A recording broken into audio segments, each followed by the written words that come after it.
सूर्यस्पर्धिकिरीटमूर्ध्वतिलक प्रोद्भासि पालान्तरम् कारुण्याकुलनेत्रमार्द्रहसितोल्लासं सुनासापुटम् गण्डोद्यन्मकराभकुण्डलयुगम् कण्ठोज्ज्वलत्कौस्तुभम् त्वद्रूपं वनमाल्यहारपटल श्रीवत्सदीप्तं भजे।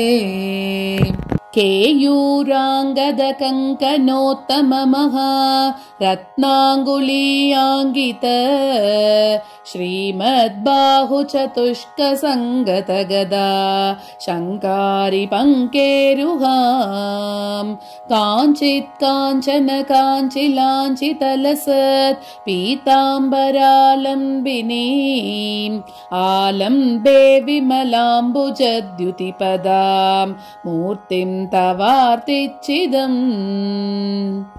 यत्रैलोक्यमहीयसोऽपि महितं सम्मोहनं मोहनात् कान्तं कान्तिनिधानतोऽपि मधुरं माधुर्यदुर्यादपि सौन्दर्योत्तरतोऽपि सुन्दरतरं त्वद्रूपमाश्चर्यतोऽपि आश्चर्यं भुवनेन कस्य कुतुकं पुष्णाति विष्णो विभो।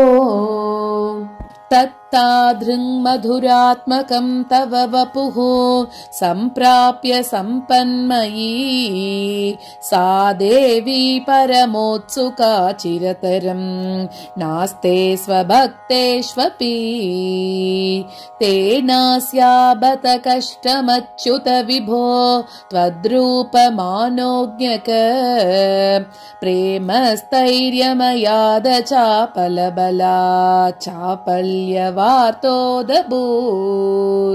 लक्ष्मीस्तावकरामणीयकहृतै वेयं परेष्वस्तिरेति अस्मिन्नन्यदपि प्रमाणमधुना वक्ष्यामि लक्ष्मीपते। ये त्वद्ध्यानगुणानुकीर्तनरसा सक्ता हि भक्ता जनाः तेष्वेषा वसति स्थिरैव दयित प्रस्तावदत्तादरा।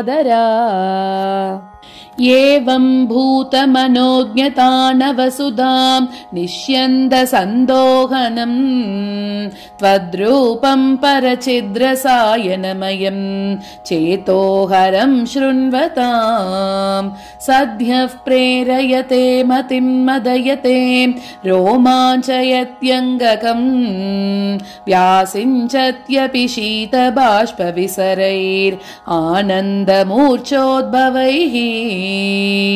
एवं भूततया हि भक्त्यभिहितो योगः स योगद्वयात् कर्मज्ञानमयाद् वृषोत्तमतरो योगीश्वरैर्गीयते। सौन्दर्यैकरसात्मके त्वयि खलु प्रेम प्रकर्षात्मिका भक्तिर्निश्रममेव विश्वपुरुषैः लभ्या रमावल्लभा।